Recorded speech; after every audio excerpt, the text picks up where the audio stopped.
Bonjour tout le monde. Aujourd'hui, nous allons voir la réalisation d'un modèle de machine learning sur un cryptosystème homomorphe. Notre présentation se déroulera comme suit: une introduction, une problématique, le concept de chiffrement homomorphe, notre méthode d'échange sécurisée, une conclusion et une démonstration. Aujourd'hui, plusieurs entreprises veulent exploiter la technologie de machine learning et effectuer certains euh, traitements sur leurs données, ce qui va permettre une progression dans leur recherche et dans leur travail. Le problème, c'est que ces entreprises veulent que leurs données restent confidentielles et de ne pas tomber dans la main de certaines organisations malveillantes.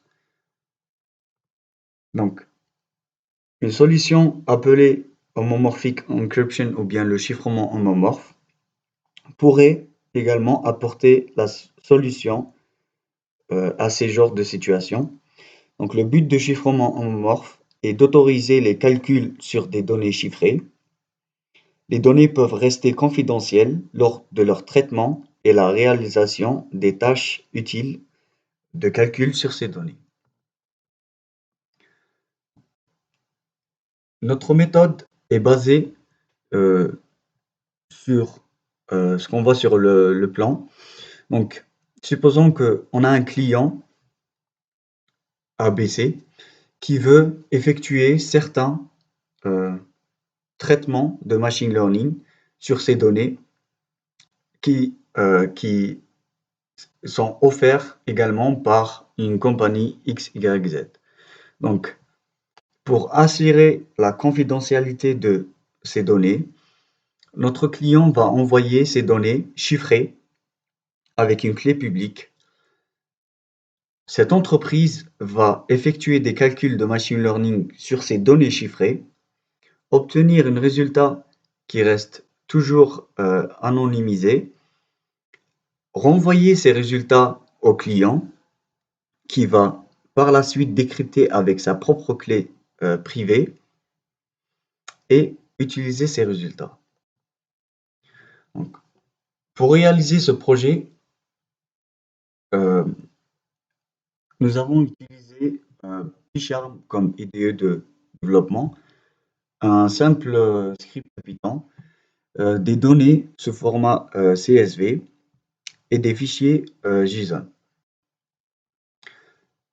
Pour les données, j'ai utilisé les données de Climate Solution Consulting. Donc, cette entreprise offre des services de déploiement des capteurs de température et de poids.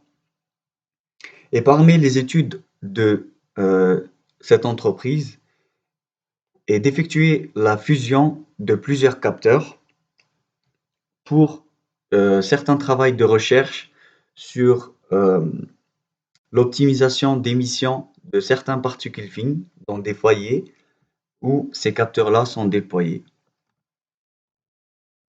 Donc, concernant notre script, nous avons un modèle de machine learning simple qui traite les données des capteurs et essaye de faire une prédiction sur les événements cuisants, s'il s'agit d'un événement cuisant ou pas. Donc, un script de serveur de l'entreprise qui va utiliser les données chiffrées et effectuer certains calculs de machine learning et renvoyer des données toujours chiffrées au client qui va décrypter avec sa clé privée. Passons à la démonstration.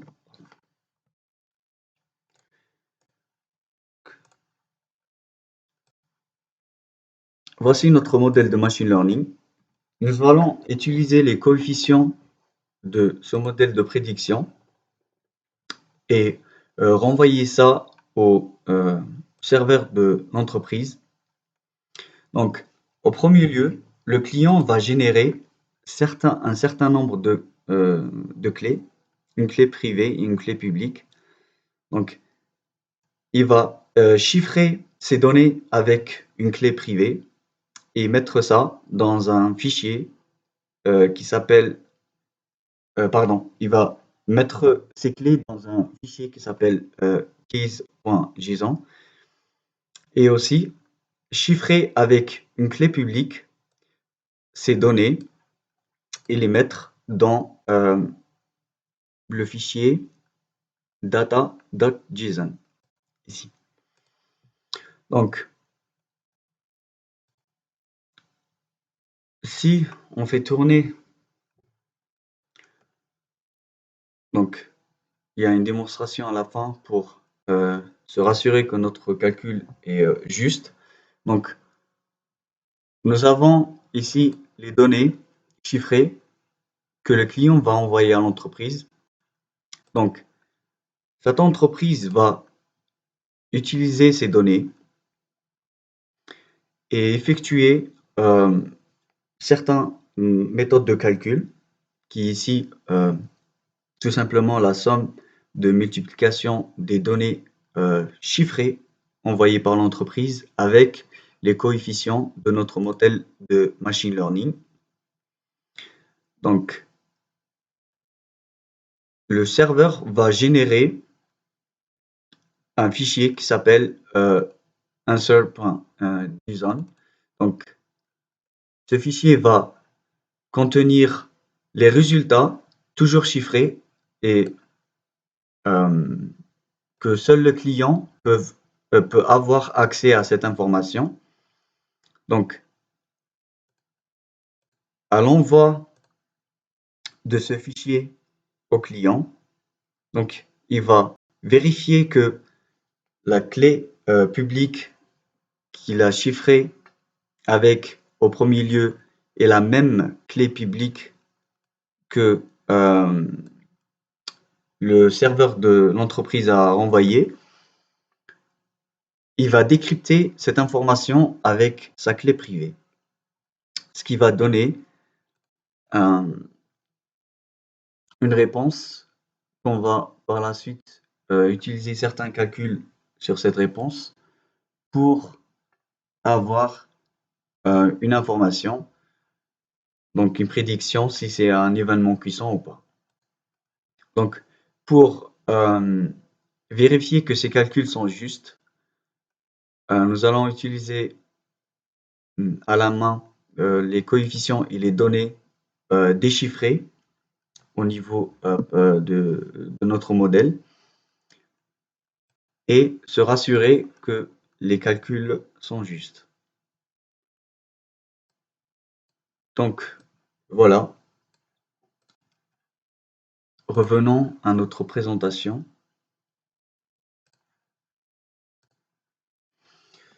Donc, nous avons vu que le chiffrement homomorphe permet de nouveaux modèles d'affaires qui auraient été auparavant impossibles, juste parce que les entreprises veulent respecter certains termes de confidentialité, mais aussi que le chiffrement homomorphe élimine la nécessité de déchiffrer les données, comme on a vu dans la démonstration, avant de les utiliser avec certains calculs de machine learning. En d'autres termes, l'intégralité et la confidentialité des données sont protégées pendant le traitement des données. Voici quelques références et merci pour votre attention.